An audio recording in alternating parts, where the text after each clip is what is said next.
Hello everyone, welcome to राजनीति of markets. आज date है 21 जनवरी 2026।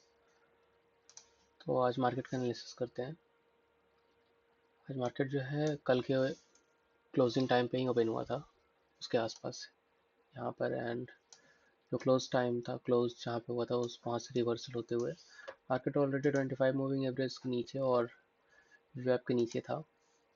ठीक है, तो यहाँ से मार्केट ने डिप लिया। एक सपोर्ट था, स्ट्रॉन्ग सपोर्ट था 25,000 के पास में, 25,000। और यहाँ पे तो यहाँ से मार्केट ने रिवर्सल लिया, वापस से उसी जोन में चला गया। तो यहाँ पे देखते हैं, यहाँ पे एक ट्रेड मिली थी मुझे इस वाले कैंडल के आसपास। ठीक है, तो चेक करते हैं कि प्रीमियम में किस टाइप के सिनेरियोज थे आज। ये मैंने चार्ट लगाया है स्ट्राइक प्राइस 25,100 एंड पी और सी का। ठीक है, तो अब देखो मार्केट कंटिन्यूअस जो था। आप अगर निफ्टी के चार्ट को देखोगे, मार्केट कंटिन्यूअस नीचे की तरफ जा रहा था। ये 939 में मार्केट नीचे गया, और अगर चेक करते हैं 939 में पी का, तो बट इसने ये 25 मूविंग एवरेज के नीचे तो ऊपर तो है, बट ये कहीं ना कहीं रेजिस्टेंस फेस कर रहा है वीवैप के पास से। जब तक हमारा वीवैप से क्लियर होकर ऊपर की तरफ नहीं निकलता, तब तक हम लोग नहीं लेते। कोई भी ट्रेड लेना सही नहीं है। अब ये दिखा रहा हूँ मैं आपको। ये देखिए, ये जो कैंडल है 91 का, कहीं ना कहीं यहाँ पे मार्केट ने वीवैप को ब्रेक करके ऊपर की तरफ क्लोज कर दिया। पर यहाँ पे हमारा प्रीवियस डे हाई भी है। ठीक है, तो यहाँ पे जो प्रीवियस डे हाई आ रहा है, देखेंगे कि हमारा जो एंट्री पॉइंट है, पहले एंट्री पॉइंट चेक कर लेते हैं। 939 में 939 में हमारा तो नहीं था वहाँ पे एंट्री, बट कहीं ना कहीं अगर आप चेक करोगे तो ये कब एंट्री मिल रही है हमें 954 में। ठीक है, 954 में ये, तो ये बिल्कुल एकदम आप बोलो कि प्रीवियस डे जो लो है उसके आसपास था। 25 मूविंग एवरेज के नीचे है, वीवैप के नीचे है, एंड क्लोज कर रहा है ये वाला कैंडल। बट अब देखो, कहीं ना कहीं प्रीवियस डे लो है, तो इसे ब्रेक होने का हमें वेट करना होता, सही रहता। मैंने प्रीवियस बाकी सारे वीडियोस में ही बताया है, प्रीवियस डे मार्केट अगर प्रीवियस डे के आसपास इस टाइप का सिनेरियो होते हैं, तो हमें वेट करना होता है कि वहाँ पे वो कैंडल उस प्रीवियस डे लो को ब्रेक करे या प्रीवियस डे हाई को ब्रेक करे, एंड देन फिर हम ट्रेड में एंटर होते हैं। तो एग्जैक्ट जो हमारा एंट्री मिल रहा है, ये इस कैंडल पे मिल रहा है 959 में। 959 में अगर हम चेक करते हैं, यहाँ पे 959 में इस जगह पे एंट्री मिल रही है। ठीक है, यहाँ पे एंटर होते हैं तो हमारा जो स्टॉप लॉस रहता है वो 25 मूविंग एवरेज का ब्रेक रहता है। ठीक है, हम तब तक ट्रेड में बने रहते हैं जब तक 25 मूविंग एवरेज ब्रेक ना कर जाए, या फिर प्रीवियस कैंडल का जो लो है, अगर हम इस कैंडल पे एंटर ले रहे हैं तो प्रीवियस कैंडल का लो, तो ये मान लेते हैं इस पे, इसका लो पे अगर मतलब एग्जिट करना होता है, तो देखो यहाँ से एकदम शार्प ऊपर की तरफ मार्केट में बुलिश मोमेंटम दिया है। एंड टारगेट जो था इसमें, पहला फर्स्ट टारगेट था उसमें R3 था, एंड सेकंड टारगेट जो था ये बहुत ही रैपिड मूव आया, तो ये कैप्चर कर सकते थे। आज मैं दिन भर देख रहा था मार्केट में, ये बहुत इजीली कैप्चर हो सकता था अगर आप लोग ट्रेड किए होंगे इस स्ट्रैटेजी के अकॉर्डिंग। तो फर्स्ट जैसे ही इसने हिट किया होगा 169, तो आपको एग्जिट कर जाना था। अब देखो, ये जो एग्जिट ये कैंडल जो बना है 1044 में, 1044 में आप देखो ये चीज़ ऑलरेडी जो है S3 को ब्रेक करके और क्लोज कर रही है। हालांकि यहाँ पे एक और इंडिकेशन दे रहा है कि इस 1044 में इतने हाई वॉल्यूम से और इतने पियरिश कैंडल बनाकर जब क्लोज कर रहा है, तो जाहिर सी मार्केट है और आगे फॉलो करेगा। इतना अच्छा कैंडल बनाने का मतलब होता है मार्केट और फॉलो कर सकता है। तो कभी कभी प्राइस एक्शन इम्पोर्टेंट हो जाता है। अगर आप सही से ट्रेड करोगे तो प्राइस एक्शन को भी ध्यान में रखना पड़ता है। तो आप अगर देखो यहाँ पे कंटिन्यूस, तो कहीं ना कहीं ये जो S3 था, S3 ऑटोमेटिक यहाँ पे टारगेट बन जाता है हमारा, क्योंकि ऑलरेडी ये जो, हालांकि यहाँ पे S4 होना चाहिए था, ये S3 जैसे ही ब्रेक किया इतने अच्छे कैंडल के साथ, तो ये जो S4 है यहाँ पे वो हमारा टारगेट बन जाता है। तो कहीं पहले ही निकल जाना बेटर होता है। मैं तो बोल रहा हूँ यहाँ पे एग्जिट करना बेस्ट था मेरे लिए। अब देखो यहाँ पे ये चीज़ है, जैसे ही 10:54 में ये कैंडल बनाया, मैं एग्जिट कर गया था, यानी कि हम ट्रेड में एंटर हुए थे कहीं यहाँ पे, ठीक है। 104 105 पे हमारा जो स्टॉप लॉस था वो 85 के आसपास था, यानी 20 पॉइंट्स के आसपास, ठीक है। और आप देखो 104 105 से भी अगर काउंट करते हैं तो हमारा 170 या 169 170 करके चलते हैं, तो 170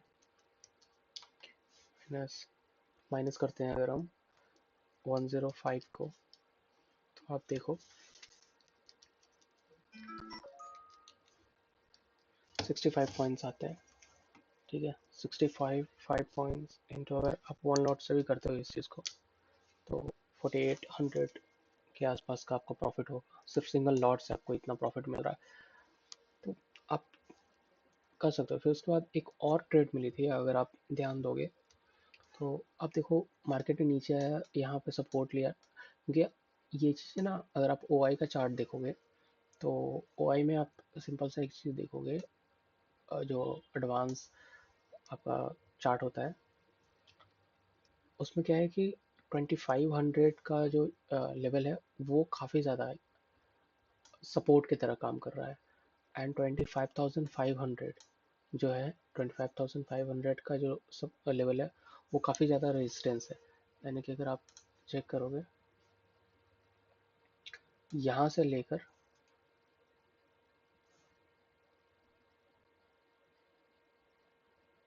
यहाँ से लेके और ऊपर तक है, ये पॉइंट तक, ये जो आप देख रहे हो ना,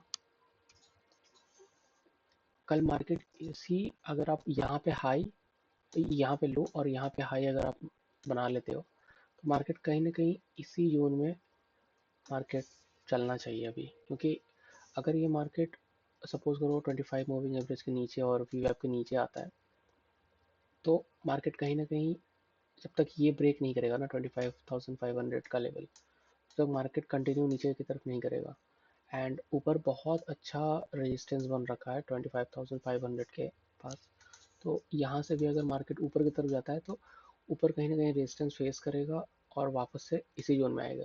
जब तक मार्केट इन दोनों जोन को ब्रेक नहीं करता तब तक किसी भी डायरेक्शन में कंटिन्यू नहीं करेगा, इससे बीच में रेंज बाउंड होके रह जाता है, मार्केट रह जाएगा।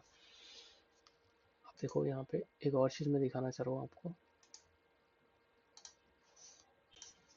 ठीक है। ये चीज़ एक जो मैं बता रहा था, एक और ट्रेड मिल रहा था हमें, ये रिवर्स करने के बाद आप देखो इस वाले कैंडल पे, यहाँ पे 12:14 पे एक ट्रेड मिल रहा था कॉल के साइड में, ठीक है। तो कॉल के साइड में जब हम चेक करते हैं 12:14 में, 12:14 में ये देखो, हालांकि जो कॉल का जो चार्ट था, कैंडल था, वो ऑलरेडी 12:04 पे ही ब्रेक कर दिया था। आई नो ये ब्रेक किया होगा इस वाले कैंडल के कारण, इस वाले कैंडल के कारण, बट हमारा जो स्ट्रैटेजी है 25 मूविंग एवरेज और VWAP को जब तक ब्रेक नहीं करता तब तक हम लोग एंटर नहीं करते ट्रेड में, तो हम उसी चीज़ को फॉलो करते हैं। अब देखो यहाँ पे हमारा एंट्री मिल रहा है 12:14 में, और एज यूजल हमारा जो ये रहेगा स्टॉप लॉस रहेगा, ये मूविंग एवरेज जो है 25 मूविंग एवरेज वो रहेगा। तो मैंने इस ट्रेड को लिया नहीं था, बट ये एक और ट्रेड था तो मैंने सोचा बता दूं आपको। अब देखो यहाँ पे ये चीज़ें, एंट्री कम से कम 208 के आसपास थी, एंड जो स्टॉप लॉस था वो 190 के आसपास था। तो अगर आप देखो यहाँ पे अगर आपने ट्रेड लिया होता तो आराम से आपको यहाँ पे एक थोड़ा सा छोटा सा आप बोल सकते हो कि मार्केट थोड़ा साइडवेज हुआ था, बट इट्स ओके। ये प्रॉफिट बुकिंग भी होती है क्योंकि ऑलरेडी प्रीवियस डे लो को हिट कर रहा है मार्केट, तो यहाँ पे प्रॉफिट बुकिंग आएगी। लेकिन जब आप चेक करोगे यहाँ पे इसको, तो ऑलरेडी देखो यहाँ पे भी प्रीवियस डे लो को हिट कर रहा है मार्केट। तो यहाँ पे ये जो कैंडल है ना, ये प्रीवियस डे लो को हिट कर रहा है, जो प्रॉफिट बुकिंग है। फिर मार्केट कहीं ना कहीं आपको मतलब इसके आसपास निकल जाना होता है। जो अगर इस टाइप के रिवर्सल आते हैं एक दिन के अंदर, नीचे भी जा रहा है मार्केट, फिर ऊपर भी वापस रिवर्स हो रहा है, तो जो मार्केट की ओपनिंग प्राइस होती है या फिर मार्केट का जो टुडे हाई होता है, उसके आसपास मार्केट निकल जाना होता है। यानी कि कहीं यहाँ इस वाले कैंडल के आसपास आपको, इन दोनों कैंडल के आसपास निकल जाना था। तो अगर आप एंटर कहीं यहाँ पे करते हैं, ठीक है, तो आपको यहाँ पे निकल जाना होता है। अगर आप कॉल के चार्ट में देखोगे तो एंट्री आपकी यहाँ हो रही है, ठीक है, आपको एग्जिट कहीं ना कहीं इस वाले कैंडल पे कर जाना था। ठीक है, यानी कि आप एक बात समझ लो कि ऑल डे हाई के मतलब टुडे हाई के आसपास ही आप निकल रहे हो। ऐसा कोई 10-15 पॉइंट्स अगर छूटते हैं तो बहुत बड़ी बात नहीं है। आपने इतना अच्छा मूव कैप्चर किया, आपने डाउन साइड में एक मूव कैप्चर किया, अपने अप साइड में भी एक बहुत बढ़िया मूव कैप्चर किया। तो आज के लिए बस इतना ही था। और अगर हम निफ्टी में बैंक निफ्टी में देखते हैं, तो आप देखो यहाँ पे कुछ ना कुछ इस सेम टाइप का पैटर्न बना था बैंक निफ्टी में भी। और इसमें भी वही बॉन्ड जो मैंने बताया, रेंज बॉन्ड वाला जो था, उसके आसपास ही रहेगा। सेम सपोर्ट लिया है उसी तरीके से जिस तरीके से निफ्टी ने सपोर्ट लिया। ठीक है, तो सेम काइंड ऑफ एनालिसिस भी इसमें भी आप अप्लाई कर सकते हो। आज के लिए thank you and have a nice day.